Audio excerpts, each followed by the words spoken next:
नमस्कार, आप देख रहे हैं सनराइज ब्रेकिंग न्यूज। आइए देखते हैं सुबह की ताजा खबरें। झारखंड में बीजेपी ने हेमंत सरकार के खिलाफ आर पार की लड़ाई का ऐलान कर दिया है। झारखंड में बिगड़ती विधि व्यवस्था, भ्रष्टाचार, फर्जी मुकदमे और आम लोगों की हकमारी के विरोध में बीजेपी नेताओं ने आज राज्यपाल से मुलाकात की। बीजेपी ने जनहित के मुद्दों पर कल राज्य के सभी प्रखंडों में मानव श्रृंखला बनाने की भी घोषणा की है। लगातार संघर्ष करेंगे और संघर्ष के माध्यम से सरकार को चैन की नींद सोने नहीं देंगे। बीजेपी ने झारखंड में हेमंत सरकार की ईंट से ईंट बजाने की ठान ली है। क्या हेमंत सरकार को उखाड़ फेंकने की तैयारी है? कम से कम बीजेपी के तेवर से तो यही लगता है। सरकार में बिगड़ती विधि व्यवस्था, खनिज की लूट, बढ़ती बेरोजगारी, किसानों की हकमारी और पिछले 19 महीने की सरकार में आई अराजकता को लेकर बीजेपी ने आर पार की लड़ाई का बिगुल फूंक दिया है और इसकी शुरुआत प्रदेश अध्यक्ष दीपक प्रकाश और विधायक दल के नेता बाबूलाल मरांडी ने राजभवन में राज्यपाल से मिलकर कर दी है। बीजेपी शनिवार को राज्य के सभी प्रखंडों में मानव श्रृंखला बनाने जा रही है। मानव श्रृंखला बनाएंगे, मानव श्रृंखला के माध्यम से सरकार को झकझोरने का काम करेंगे, स्थानीय वीडियो को ज्ञापन देंगे और सरकार जो आज जन विरोधी नीतियां हैं उन नीतियों पर अंकुश लगाने के लिए हम जनता के साथ और जनता के साथ खड़े नजर आएंगे। सरकार के खिलाफ जंग को लेकर बीजेपी के एजेंडे में सबसे ऊपर विधि व्यवस्था, महिलाओं की सुरक्षा और फर्जी मुकदमे हैं। लिहाजा राज्यपाल से मुलाकात में बीजेपी नेताओं ने पुलिस पर टूल्स की तरह काम करने का आरोप लगाया है। वहीं सुनील तिवारी पर लगे यौन शोषण के आरोपों को बाबूलाल मरांडी ने फर्जी बताते हुए इसकी उच्च स्तरीय जांच तक की मांग कर दी है। हमने हर हमेशा कहा है कि भाई आप इसको जांच कराइए, न्यायिक जांच कराइए, सिटिंग जज की अध्यक्षता से जांच कराइए, सीबीआई से जांच कराइए। जितनी पॉलिटिकल विषय होता है और जितनी जो राज्य की समस्या है, सारे समस्याओं पर महामहिम जी से बात हुई है। सरकार के खिलाफ बीजेपी के तेवर से साफ समझा जा सकता है कि बीजेपी की ये लड़ाई अब बीच में नहीं रुकने वाली। राज्यपाल से मुलाकात से पहले दीपक प्रकाश ने सरकार पर आरोपों की झड़ी लगा दी। महिलाओं का सवाल हो, मजदूरों का सवाल हो, विस्थापितों का सवाल हो, और जब हम संघर्ष करते हैं तो फर्जी मुकदमे दायर करने का ये वर्ल्ड रिकॉर्ड बनाना चाहते हैं। फर्जी मुकदमे में ये अपना नाम लिम्का बुक में और गिनीज बुक में लिखवाना चाहते हैं दोस्तों। अब इस सियासी लड़ाई का अंजाम चाहे जो भी हो, लेकिन इसमें देखने वाली बात यह है कि बीजेपी की इस हुंकार का सरकार और सत्ताधारी दल कैसे जवाब देती है और इस सियासी रस्साकशी में किसका पलड़ा भारी पड़ता है। गुजरात के सोमनाथ मंदिर से जुड़े कई प्रोजेक्ट्स की हुई शुरुआत। पीएम मोदी ने कहा, आस्था को आतंक से नहीं कुचला जा सकता। सोमनाथ मंदिर है इसका उदाहरण। कांग्रेस अध्यक्ष सोनिया गांधी ने दिल्ली बुलाई विपक्षी दलों की मीटिंग। 2024 लोकसभा चुनाव के लिए एकजुट होने का किया आह्वान। एनसीपी के मुखिया शरद पवार ने कहा, लोकतांत्रिक सिद्धांतों को बचाने के लिए साथ मिलकर करना चाहिए काम।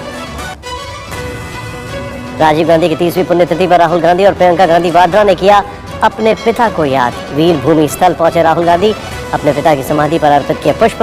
कांग्रेस के कई दिग्गज नेताओं ने दी श्रद्धांजलि। अब रक्षा खरीद की पूरी जानकारी रक्षा मंत्रालय की वेबसाइट पर होगी जारी। रक्षा मंत्री राजनाथ सिंह ने दी प्रस्ताव को मंजूरी। मंत्रालय ने कहा, ईज ऑफ डूइंग को मिलेगा बढ़ावा, साथ में बढ़ेगी पारदर्शिता। उत्तर प्रदेश में रविवार का भी लॉकडाउन हटा। योगी सरकार ने साप्ताहिक बंदी खत्म की। खोले जा सकेंगे हाट और बाजार, लेकिन कोरोना प्रोटोकॉल का सख्ती से पालन करने का निर्देश। उल्लंघन करने पर हो सकती है कड़ी कार्रवाई। झारखंड में मनरेगा के नाम पर गड़बड़ झाला का खुलासा हुआ है। ये गड़बड़ झाला धरातल पर कम किराए बिना योजना की राशि निकासी से जुड़ा है। ग्रामीण विकास विभाग द्वारा सोशल ऑडिट में करीब 51 करोड़ रुपए की लूट का खुलासा हुआ है।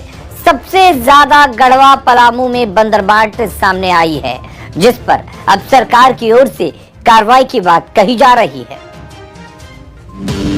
जिस मनरेगा योजना को ग्रामीण मजदूरों के रोजगार का रीढ़ कहा जाता है, झारखंड में भ्रष्ट अधिकारियों और ठेकेदारों ने मिलकर उसी रोजगार की रीढ़ का कचूमर निकाल दिया है।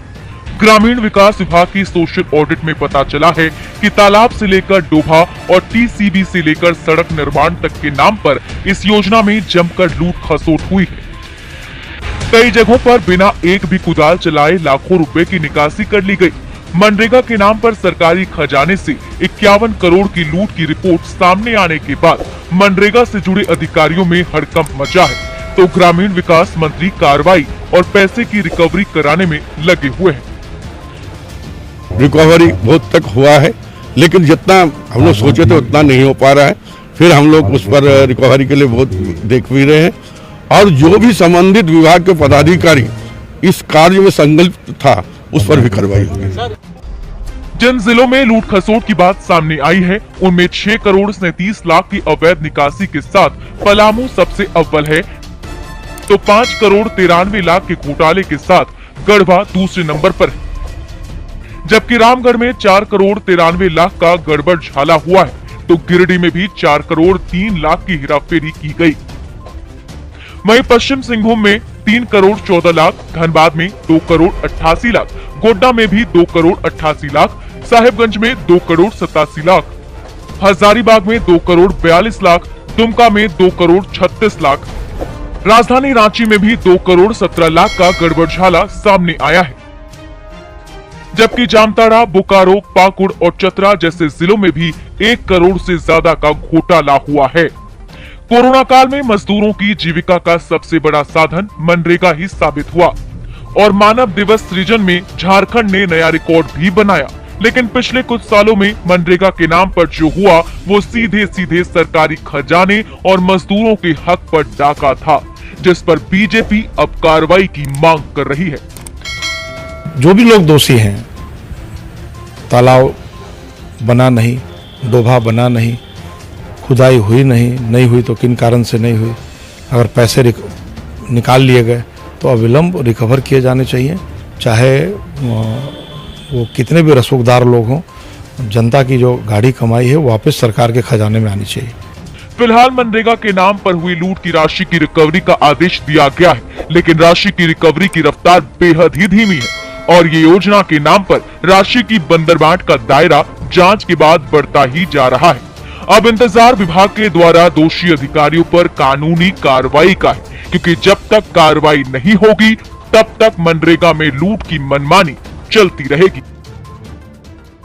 सरायकेला खरसावां में सदर अस्पताल से एक मरीज ने तीसरी मंजिल से कूदकर खुदकुशी कर ली। घटना के बाद से अस्पताल में हड़कंप है। मृतक का नाम हरिलाल महतो था, जो बाना पंचायत के मोड़ा काटी का रहने वाला था। बुधवार को तबीयत बिगड़ने के बाद उसे अस्पताल में भर्ती करवाया गया था, जहां उसे सलाइन चढ़ाया जा रहा था। इसी बीच रात करीब 12 बजे अचानक बेड से उठकर वो बाहर गया और तीसरे माले से कूदकर खुदकुशी कर ली। अस्पताल के डॉक्टरों की माने तो मरीज स्वस्थ हो गया था और आज उसकी छुट्टी होने वाली थी। पुलिस पूरे मामले की जांच में जुट गई है। इधर सदर अस्पताल में तीसरी मंजिल से कूदकर खुदकुशी से अस्पताल की सुरक्षा व्यवस्था पर गंभीर सवाल उठ रहे हैं। तो इसको वीकनेस हुआ था, राजनगर का रहने वाला है। 18 तारीख को वीकनेस के लिए यहाँ इलाज के लिए इसको एडमिट कराया गया था सदर अस्पताल में। उसकी पत्नी अटेंडेंट थी। रात में वो बाथरूम कह के निकला और थोड़ा देर जब नहीं आया तो उसकी पत्नी खोजने लगी कहाँ गई, तो फिर पता चला कि वो छत से कूद के नीचे गिर गया है। रेस्ट तो अनुसंधान का विषय है। क्या तो आत्महत्या लग रहा है, कारण तो अब इन्वेस्टिगेशन के बाद घरेलू को जाते रहे कि क्या है। चीन के 6 इंजीनियर्स के मारे जाने की खबर। चीन के इंजीनियर्स को निशाना बनाकर आत्मघाती हमला किया गया। मरने वालों की संख्या और बढ़ सकती है। तहरीके तालिबान पाकिस्तान पर धमाके का शक है, और चीनी इंजीनियर्स के साथ ये घटना घटने का मतलब आप जानते हैं। इसका मतलब सीधे तौर पर यह है कि कल फिर चीन की तरफ से पाकिस्तान को पड़ेगी डांट। पिछली बार चीन ने अपने इंजीनियर्स को बंदूकें दे दी थी जब बस पर हमला हुआ था, लेकिन इस बार क्या होगा?